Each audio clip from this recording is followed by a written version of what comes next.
Well, on Tuesday, the County Citizens Law Enforcement Review Board dismissed 22 cases reviewing the deaths of jail inmates and people in custody.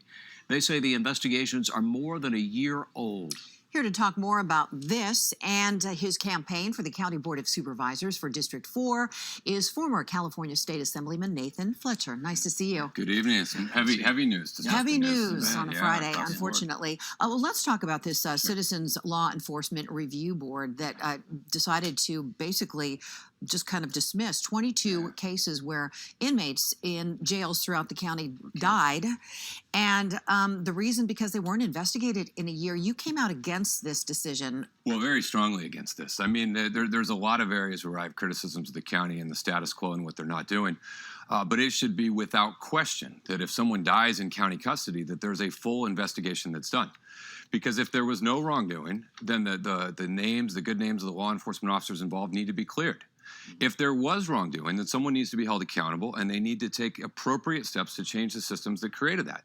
I mean, one of these was a 16-year-old girl. One was a Marine Corps active duty Marine veteran, and we can't have people dying in the custody of county without us taking a look and just doing the due diligence to do the investigation, figure out what happened, make appropriate changes, and ensure that we're not having people die in our jails. Now, when you talk about appropriate changes, does that mean putting more money, more people in there to take a look at these cases? Well, we don't know because they didn't investigate it.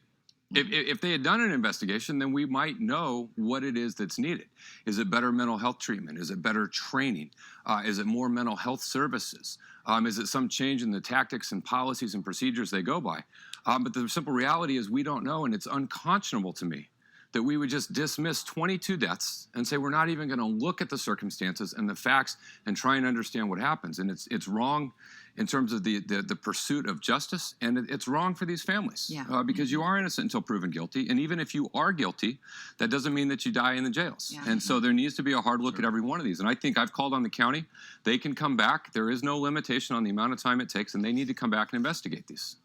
You've also criticized the county for its response to the hepatitis A outbreak. Yes. Tell us where you stand on that now. What could have been done that would have alleviated some of this? The County of San Diego is the chief public health agency in the San Diego region, and they're really responsible for that. And so we came out with a large coalition of folks, and we said you had $150 million for a Charger Stadium. We want you to make that same commitment to a crisis that literally has people dying on the streets of San Diego. It has hotels issuing travel advisories telling people not to come to San Diego. It's hurting our tourism economy. It's really damaging downtown businesses, and it's just inhumane. And so we think they should properly staff their nurses. They're short of public health nurses. They're sitting on over $160 million of unspent mental health services. And if you go down and you encounter the homeless, so many of them are dealing with mental health issues. They aren't providing the addiction and rehabilitation programs they need.